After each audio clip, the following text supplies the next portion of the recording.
ನೀವೆಂದು ನೋಡದೇ ಇರೋ ಕೇಳದೇ ಇರುವಂತಹ ಒಬ್ಬ ಶಿಕ್ಷಕರನ್ನ ಪರಿಚಯ ಮಾಡಿಸೋದಕ್ಕಂತ ಬಂದಿದ್ದೀವಿ.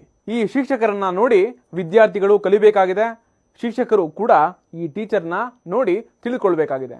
ಅಬ್ದುಲ್ ಮಲಿಕ್ ಕೇರಳ ರಾಜ್ಯದಲ್ಲಿರುವಂತಹ ಪತ್ತಿಂಜತ್ತುಮುರಿ ಅನ್ನುವಂತಹ ಸಣ್ಣ ಹಳ್ಳಿಯ ಗಣಿತದ ಶಿಕ್ಷಕರು.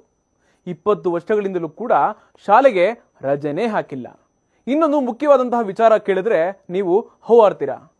ತಮ್ಮ ಮನೆಯಿಂದ ಶಾಲೆಗೆ ತಲುಪೋದಕ್ಕೆ ಪ್ರತಿದಿನ ಕಡಲುಂಡಿ ಅನ್ನುವಂತಹ ನದಿಯನ್ನ ದಾಟಲೇಬೇಕು.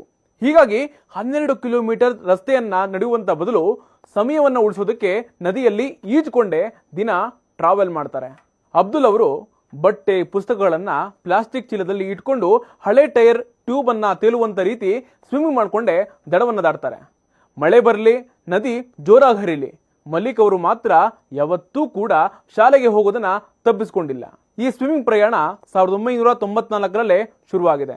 ಅವತ್ತಿನಿಂದ ಇವತ್ತಿನವರೆಗೂ ಕೂಡ ನದಿಯಲ್ಲಿ ಈಜಾಡ್ಕೊಂಡೇ ಹೋಗೋದು ಮಾತ್ರ ಬಿಟ್ಟಿಲ್ಲ. ಜೋರು ಮಳೆ, ಹೆಚ್ಚಿನ ನದಿ ಪ್ರವಾಹ ಬಂದರೂ ಕೂಡ ಈಜೋದನ್ನ ಬಿಟ್ಟೇ ಇಲ್ಲ.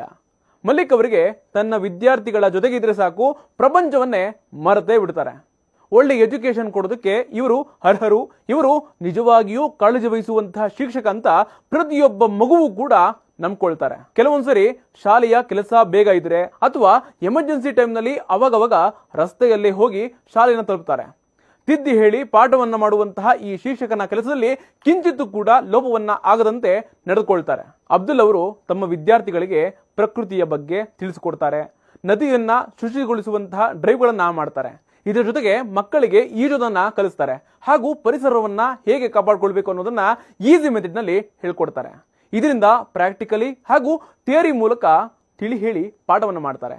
ಒಂದಲ್ಲ ಎರಡಲ್ಲ 2 ದಶಕಗಳಿಂದ ಮಕ್ಕಳಿಗೆ ಪಾಠವನ್ನ ಮಾಡೋದು ಮಾತ್ರ ಅಲ್ಲ, ಕಷ್ಟ ಅನ್ಕೊಳ್ಳದೆ ಇಷ್ಟಪಟ್ಕೊಂಡು ಈ ಮಟ್ಟಿಗೆ ನದಿಯನ್ನ ಈಜಿ ಪ್ರಯಾಣ ಮಾಡುವಂತಹ ಈ ದಿಟ್ಟ ಶಿಕ್ಷಕನ ಬಗ್ಗೆ ರಾಜ್ಯ ರಾಷ್ಟ್ರ ಮಟ್ಟದಲ್ಲಿ ಚರ್ಚೆ ಆಗ್ತಾ ಇದೆ. ನದಿಯಲ್ಲಿ 12 ಕಿಲೋಮೀಟರ್ 15ರಿಂದ 20 ನಿಮಿಷ ಈಜಾಡ್ಕೊಂಡೆ ಶಾಲೆಯಿಂದ ಮನೆಗೆ, ಮನೆಯಿಂದ ಶಾಲೆಗೆ ಓಡಾಡುವಂತಹ ಈ ಗಣಿತದ ಶಿಕ್ಷಕ ಅಬ್ದುಲ್ ಅವರು ಟ್ಯೂಬ್ ಮಾಸ್ಟರ್ ಅಂತಾನೆ ಸಖತ್ ಫೇಮಸ್ ಆಗಿದ್ದಾರೆ. ಕೇರಳ ಸಣ್ಣ ರಾಜ್ಯ, ಆದರೆ ಎಜುಕೇಶನ್ ನಲ್ಲಿ ಯಾವಾಗ್ಲೂ ಕೂಡ ಫಸ್ಟ್. SSLCಯಲ್ಲಿ ಪ್ರತಿ ವರ್ಷ ಕೂಡ ಕೇರಳ ಫಸ್ಟ್ ಬರ್ತಾ ಇದೆ. ಇದಕ್ಕೆ ಇಂತಹ ದಿಟ್ಟ ಶಿಕ್ಷಕರಿಂದಲೇ ಅಂದ್ರೆ ತಪ್ಪಾಗಲ್ಲ. ಇಂತಹ ಅಪರೂಪದ ಶಿಕ್ಷಕರು ಸಿಗೋದು ವಿರಳಾತಿ ವಿರಳ ಅನ್ಬೋದು ಅಲ್ವಾ? ಮತ್ತಷ್ಟು ಲೇಟೆಸ್ಟ್ಗಳಿಗಾಗಿ ನೋಡ್ತಾ ಇರಿ ನ್ಯೂಸ್ ಫಸ್ಟ್, ನಿರ್ಭೀತಿಯಿಂದ ನಿಮ್ಮ ಪರವಾಗಿ.